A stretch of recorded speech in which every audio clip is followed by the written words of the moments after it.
In the vast and mystic tapestry of Tamriel's history, there lies a tale of immense power and ancient enigma, the Numidium. Our story begins during the tumultuous era of the First Era, amidst the days when the Chimer, later known as the Dunmer, and the Dwarves, or Dwemer, vied for dominion and knowledge. These were days filled with strife, intrigue, and the relentless pursuit of power. The Numidium was a colossal brass golem constructed by the Dwemer, standing tall like a titan against the sky. It was not merely a feat of engineering, but a manifestation of the Dwemer's ultimate ambition. Under the secretive leadership of Kagranak, the chief tonal architect, the Dwemer pushed the boundaries of tonal architecture and arcane mastery to create this towering automaton. Kagranak was a figure of immense intellect and unparalleled ambition, whose mastery of the arcane sciences knew no rival. His genius was reflected in every inch of the Numidium, a testament to the Dwemer's pursuit of transcendence. However, the Numidium was more than a mere construct. At its heart lay the heart of Lorkhan, a divine relic torn from the deity during the dawn of the world. This relic was said to possess the power to manipulate reality itself, bending the very fabric of existence to the will of its possessor. The heart's integration into the Numidium rendered the brass behemoth both godlike and terrifying, capable of feats beyond mortal comprehension. As this epoch unfolded, tensions between the Dwemer and Chimer escalated. The Chimer were a proud and fierce people, guided by prophetic figures such as Nerevar, the Hortator, and Vivek, a future deity of the tribunal. They were aware of the Numidium and its potential ramifications, and these insights filled them with both awe and dread. They sought to unravel the mysteries surrounding the Numidium, driven by a concern for the catastrophic power it represented if wielded without restraint. Nerevar, in particular, played a pivotal role in these tense times. As a leader and warrior, he understood the delicate balance between power and responsibility.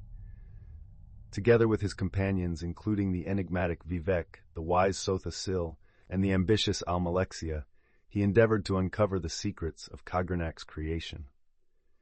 They feared that the Numidium could bring untold destruction, not just to their people, but to the very essence of Nirn. Their fears were far from unfounded. The Numidium was a reflection of the Dwemer's beliefs and ambitions, an attempt to achieve what they perceived as divinity, an eternal state of being free from the constraints of mortality and the gods. It symbolized both their greatest triumph and their most profound hubris. As the Chimer delved deeper into the mysteries of the Numidium, they came to realize that the heart of Lorkhan was both its power source and a beacon of unimaginable peril. This growing realization set the stage for what would become one of the most consequential confrontations in Tamriel's history. The fate of the Numidium, and with it the destinies of the Dwemer and Chimer, hung precariously in the balance, a harbinger of the epic saga that was about to unfold in the annals of the Elder Scrolls. As the Numidium's construction neared completion, Kagranak and his followers grew increasingly secretive, their arcane workshops echoing with forbidden hymns and cryptic incantations. The heart of Lorkhan pulsed with a sinister glow, casting fleeting shadows that harbored the Dwemer's deepest secrets. To the uninitiated, this was a colossus of bronze and magic. To the Dwemer, it was the key to transcending the mortal plane. Kagranak, though brilliant and unyielding, found his obsession with the Numidium becoming a dangerous gambit. The Numidium's impending activation loomed like a foreboding storm over Tamriel. Whispers of its power elicited both reverence and dread. Amidst this rising tension, the Chimer, spearheaded by the resolute Nerevar and his tribunal allies, Vivek, Almalexia, and Sotha Sil, prepared for a confrontation that would echo across the ages. The escalating fear confirmed the palpable crackle of tumultuous change on the horizon, a recognition that the Numidium's awakening could rewrite the fate of the world. The inevitable climax unfolded in fiery tumult, the Battle of Red Mountain. Amidst the searing heat and jagged terrain of that formidable peak, the Chimer armies clashed with the Dwarven forces. The air was thick with the acrid scent of ash and blood. In the heart of the conflict, Kagranak, desperate to cement Dwemer supremacy, initiated the activation of the Numidium. The heart of Lorkhan flared with an unnatural brilliance, its power channeled into the Numidium in a final, desperate gambit. But fate twisted sharply, veering into cataclysm. Kagranak's incantations went awry, a miscalculation of devastating magnitude. As the Numidium stirred to life, a tearing warp in reality surged forth. In an instant, the Dwemer vanished from the face of Tamriel. Their cities left lifeless husks, the Numidium inert, and the heart of Lorkhan buried deep within Red Mountain's volcanic depths. A tale both tragic and fraught with mysterious vanishments, leaving the Numidium a slumbering titan veiled in myth. For ages, the legend of the Numidium languished in the shadows, remembered only in fragmented texts and eerie whispers. It was not until the Third Era that this brass colossus would rise once more. In this new age, Tiber Septim, a man of unrivaled ambition and cunning, sought to carve a unified empire from Tamriel's fractured states. With the enigmatic tribunal and the powerful Sijic Order's meddlesome assistance, Tiber Septim uncovered the remnants of the Numidium, fertile once more for awakening. Reactivating the Numidium was an endeavor fraught with peril and treachery.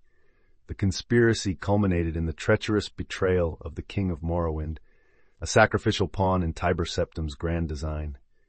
The craftiest of all was the forging of the Totem of Tiber Septim, an ancient artifact essential to controlling the golem. With the Numidium's power harnessed, the brass god awakened, its visage looming ominously as in legend. Reborn, the Numidium became an unstoppable force, cutting a swath across Tamriel like a divine hurricane. Entire armies fell before its inexorable march, and the political tapestry of the continent reshaped under its overwhelming presence. The looming brass titan became known by many names: the brass god, the brass tower, each epithet echoing the awe and trepidation it provoked. Yet, despite the monumental achievements, even Tiber Septim could parse only fragments of the Numidium's true nature. Its deeper mysteries, its ultimate purpose and origins, remained shrouded in veiled enigma. The Numidium, while a tool of domination, whispered of cosmic secrets that few could comprehend. Thus it stands as a perpetual testament to the paradox of power. The greater the mastery, the more profound the unfathomable abyss of the unknown. The climax of the Numidium's second arrival came during an event so cataclysmic that it was known as the Warp in the West, or the Miracle of Peace. This phenomenon shattered the woven fabric of time and reality, bending and converging multiple timelines into an inscrutable entity. In this strange temporal matrix, the Numidium was wielded by various factions, each striving to exploit its power for supremacy. Bretons, Redguards, and Orcs all sought the power of the brass god, embroiling the Iliac Bay in a conflict where reality itself seemed malleable. In those moments, the Numidium turned into a fulcrum upon which the balance of Tamriel teetered dangerously. Whole armies were swept asunder, cities rose and fell in an instant, and lands fractured or morphed, reflecting the whims of writhing timelines. The Numidium's colossal form strode through this chaos, a titan indifferent to the mortal struggle, its brass skin lit by the echoes of overlapping realities. Then, as abruptly as the warp began, it subsided. The overlapping timelines resolved into a singular altered reality, leaving the Numidium presumably destroyed and its remains scattered. The brass god, which had once towered as a symbol of power, disappeared into the annals of history once more. Its secrets, like the Dwemer who created it, returned to shadowed obscurity. By the Fourth Era, the Numidium had become the stuff of legend, its physical form lost, but its legacy deeply etched in the annals of Tamriel's storied past. Yet its story did not end. Scholars, historians, and adventurers, driven by both curiosity and ambition, embarked on quests to unearth its remnants. They sought fragments of Kagranak's genius and Tiber Septim's triumph, hoping to glean even a sliver of the immense power the Numidium once wielded. The brass god remained an enigmatic relic, a haunting reminder of both the Dwemer's hubris and Tiber Septim's unyielding ambition. Its legacy stood not just as a symbol of ultimate power, but also a testament to the peril that power encompasses. Tamriel's history bore the indelible mark of the Numidium, a warning of the unpredictable cost attached to the relentless pursuit of dominance. In the Fourth Era, where technology and magic danced on the awakened memories of the past, the Numidium's shadow loomed large. Characters of Tamriel journeyed onward, their paths unwittingly shaped by the echoes of this brass god's existence. The Numidium whispered its secrets to those daring or foolish enough to listen, a spectral hand guiding them towards long-forgotten ruins and cryptic texts, whispered through the ages by the winds of Nirn. So the tale of the Numidium stands as a grand narrative, a weave of ambition, mystery, and the ceaseless quest for dominance that defines the Elder Scrolls universe. As generations turn the pages of history, they find that the Numidium's story is interlaced with their own. It is a saga that speaks of limitless ambition and the hidden cost therein. And thus, the Numidium, though perhaps now forever lost, remains an eternal symbol, casting its immense shadow over Tamriel, guiding and warning those who seek the shimmering reflection of ultimate power. This relic of brass and divinity secures its place in the annals of legend, a saga ad infinitum within the Elder Scrolls universe.